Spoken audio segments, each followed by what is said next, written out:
You will never be truly free until you stop caring what other people think. Let's be honest here, right? Most of us care what other people think. Even the people who claim that they don't, they still care, at least a little bit. I mean, I know, like, fake it till you make it, but you're still faking the I don't give a energy. You care a little, even though you're faking it. And that's because we're literally wired for it. Like, it's human nature. Since ancient times, our survival depended on whether we were accepted by the tribe. If people didn't like you, you were instantly out. And by out, I mean getting eaten by the wolves.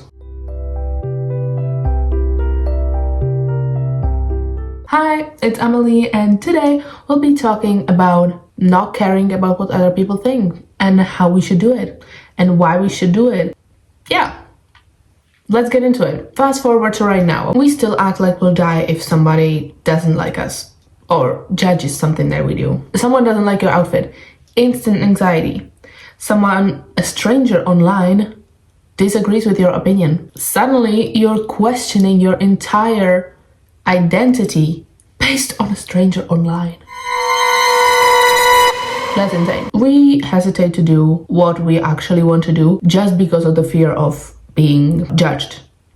And that is so exhausting. So today, we're gonna get into the art of not caring about what other people think, because you have to care a little bit about certain things, but you should not care about what other people think, not in a fake, ignorant kind of way. Not like, I don't care. I'm not gonna do me. I don't care. Yeah, you should do you, definitely.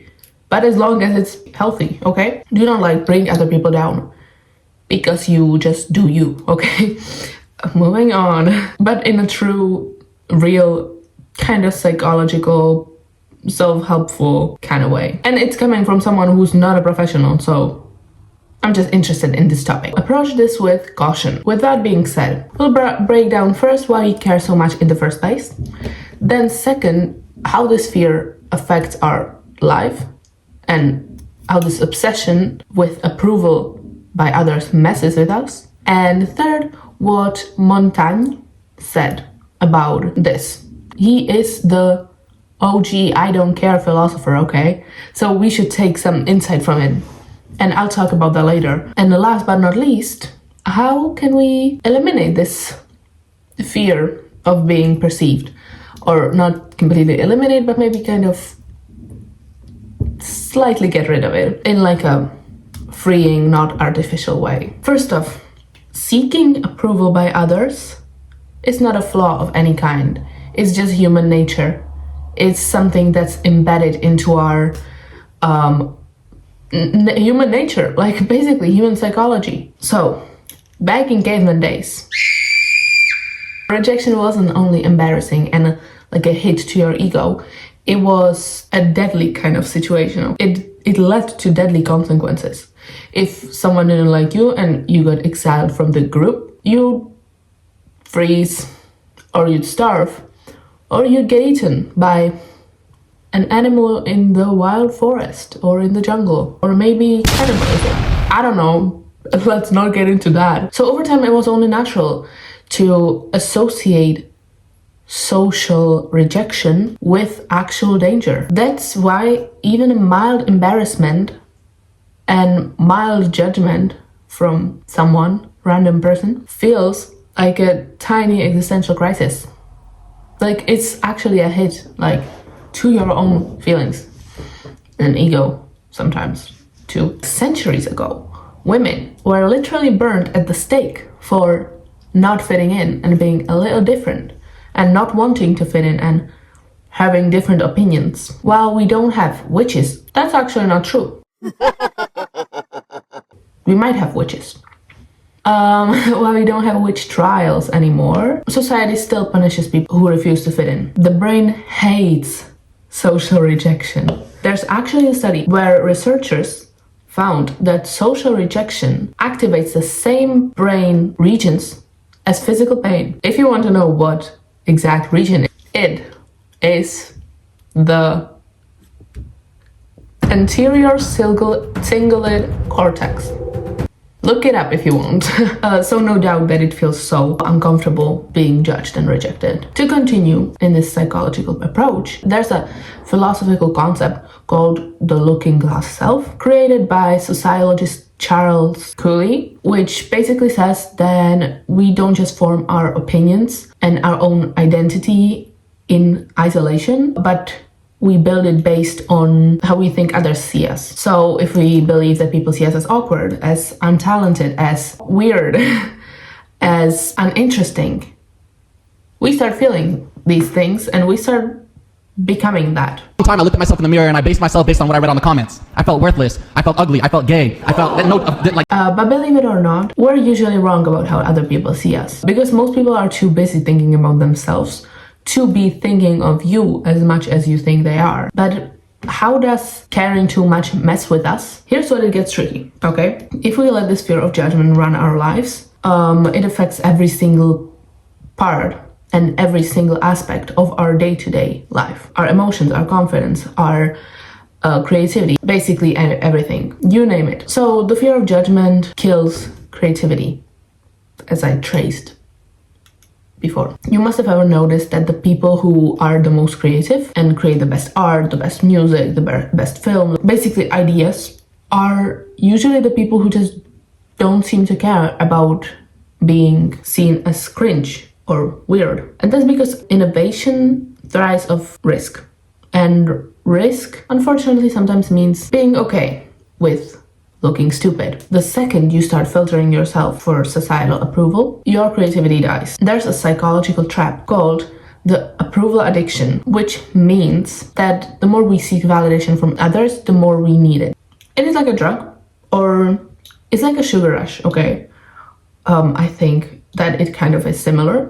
You get a hit of dopamine from someone liking your outfit, your opinion, your art, something, but then you need the next hit of that dopamine to feel okay again. And before you know it, it's like a trap, okay? It's like you're building your entire personality around being liked. And same as like sugar, you get some sugar in, and so it like rises your I don't know, dopamine level, and dopamine levels, I don't know, okay? It like rises, and then you need another sugar. You need more sugar because to feel okay again. Kind of. It's slightly similar. It's not the same, but I felt like it was similar. That's why I mentioned it. And it can basically keep you from living a truly fulfilling life. Think about all the things that you haven't done because you were scared of being judged and because you were worried about what other people might think about you. Might is the key word. They might not think about that. They might not think about you. They might not think that thing that you think they will think about you. It's just might. Whether it was wearing that outfit, whether it was wearing the makeup, creating that art, posting that video, speaking your mind, trying something new. How many moments of actual real life have you missed just because of the fear that someone somewhere might judge you and might judge us? It's a lot. So stop as soon as you can. Save yourself. I'm being dramatic, okay?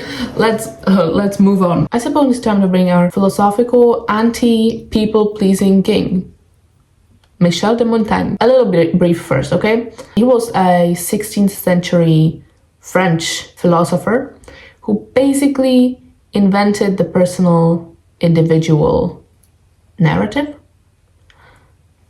Do your own research, okay, if you want to know more. And his whole thing was, I'm just gonna go and write about life without pretending to be smarter or cooler or better than I am. He was one of the first thinkers to say that maybe we don't need to take ourselves so seriously. Now that the intro's over, intro of Michel de Montaigne. So French of me.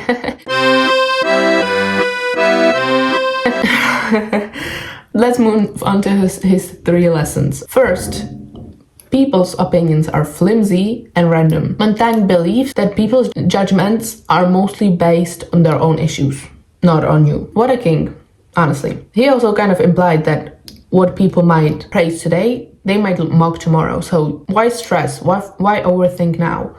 You never know what's gonna happen tomorrow. You never know what's gonna happen in a few minutes. So yeah, embrace the moment. Second, embrace your imperfections because fortunately, no one has it figured out. He actually wrote openly about his own issues, about his own laziness, about his own bad habits, about his flaws, just in general, his completely irrational fears. ...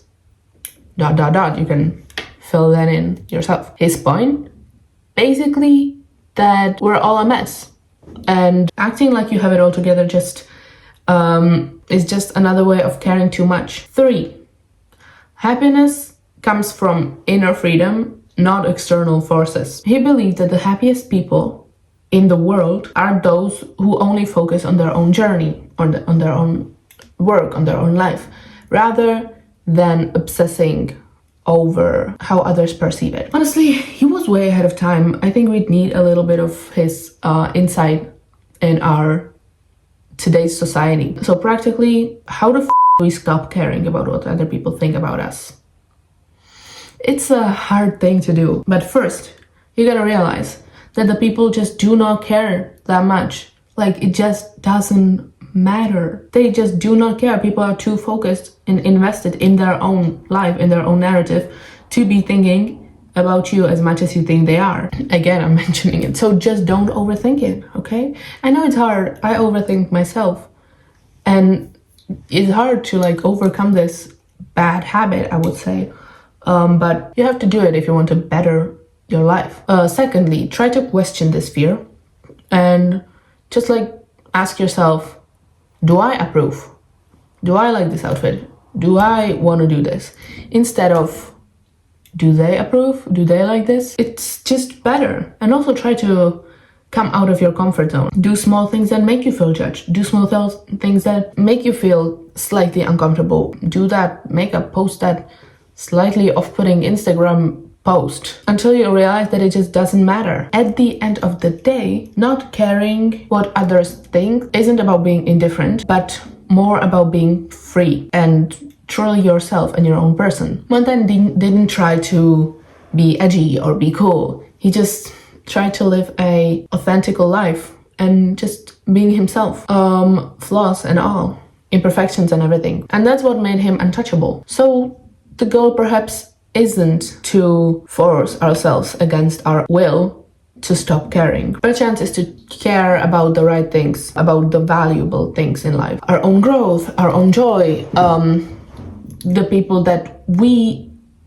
value and whose opinion we value. Because at the end of the day, the people who truly don't care are the ones out there actually living a good, happy life. Don't force yourself to not care, but try for your own good. So that's all from me today, and I hope you enjoyed this video. Thank you for tuning in, and maybe took some little insight from it, because no one has it figured out. Unfortunately, no one has it figured out. So yeah, see ya.